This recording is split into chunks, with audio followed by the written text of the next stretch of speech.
part two, I guess, after birth. I don't have much memory from being little, um, much memory at all of my dad, because he died when I was 4. Um, I lived with my mom in her trailer. Uh, my dad used to work. I didn't really know what he did. I guess he was a carpenter from what everyone said.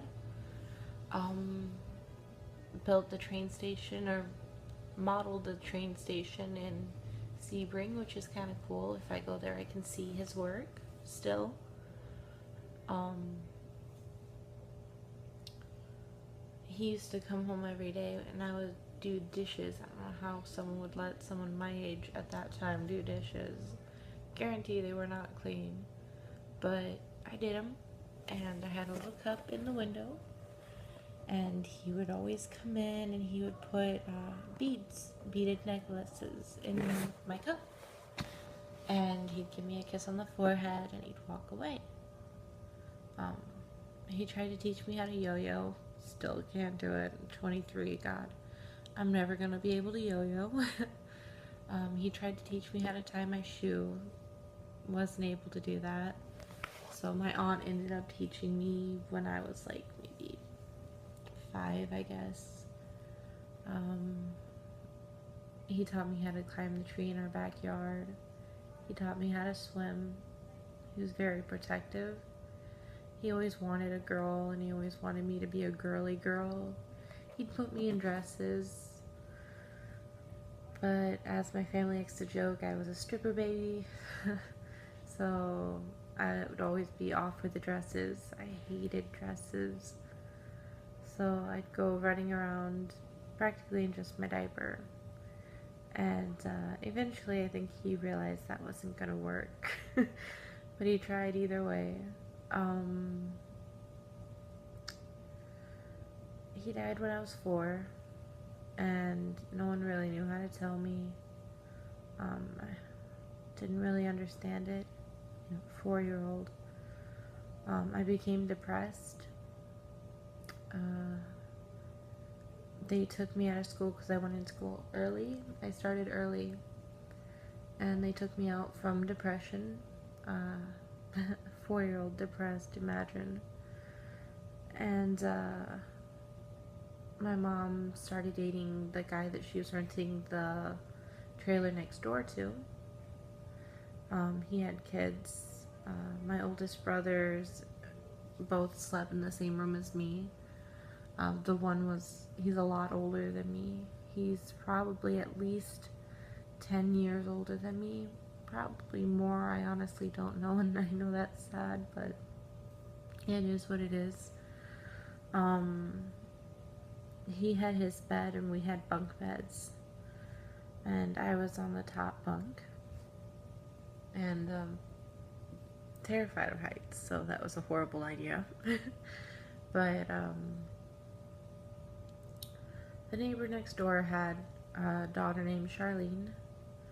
Charlene and my brother, my oldest brother, Christopher, they were about the same age, so of course they hooked up multiple times in front of us,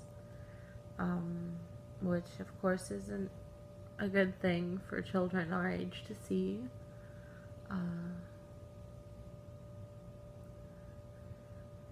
Larry, the guy next door, was a child molester. He molested my brother and myself, and as fading and as empty as my memory can be, that all is very clear.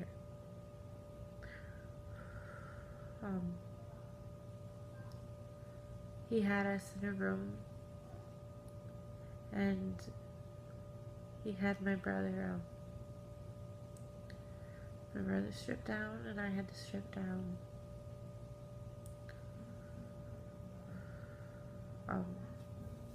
Sorry, to myself.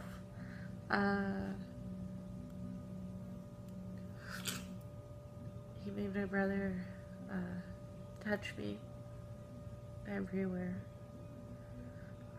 He had to finger me.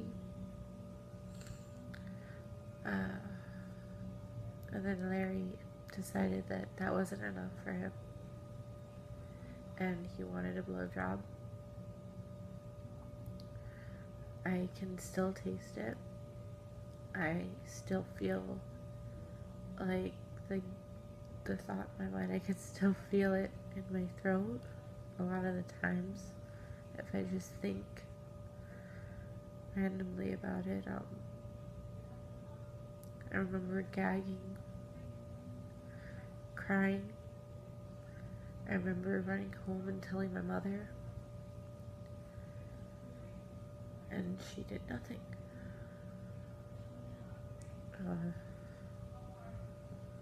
She did nothing. And one day I missed a school field trip, or I missed the bus, and our principal, it's a small town. Our principal was nice enough to drive me herself. And I was a chatterbox, oh Lord, I'd never shut up.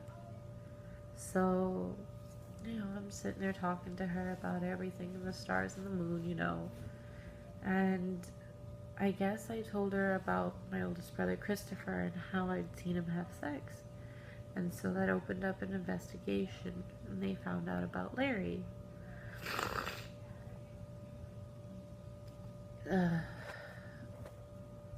Well, they found out about him, I guess, case, I'm 4 or 5, I don't really know what's going on. But from my understanding of what I've been told, cases went on, and child services used to come and visit us at school. They'd stop by and they'd ask us questions, and at several points I was like, yeah, Larry, Uncle Larry was at the house, and just even saying his name really hurts.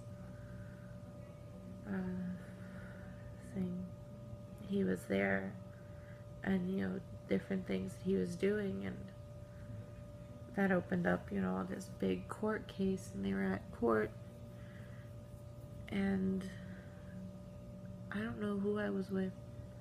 My brother and we were at a park, I remember that, while court was going on.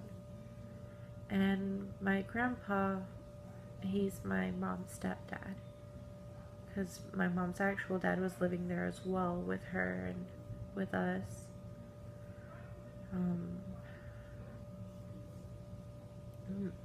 During the case, the social worker was going to have us go back with my mom, and my grandpa, knowing everything, stood up and he goes, how can you let this happen? You know that he's still there. And of course, the judge stands up, and the judge is like, that he's still there? What do you mean he's still there? It's like, yeah, they have written proof of the children's statement, my brother and myself, stating that yes, he's been to the house, he's there all the time. And they asked the social worker, and the social worker's like, yeah, well, he's not there alone, he's never with the children alone. And he said, it doesn't matter, because clearly it didn't matter when I told my mother before. I'm not sure whether they were aware of that, but they said, it's not going to happen. So we were put in summer camp, as we were told, for a while. And then I guess my grandma and my grandpa were able to get custody of us, so we went and lived with them. And that's how I lived with grandma and grandpa.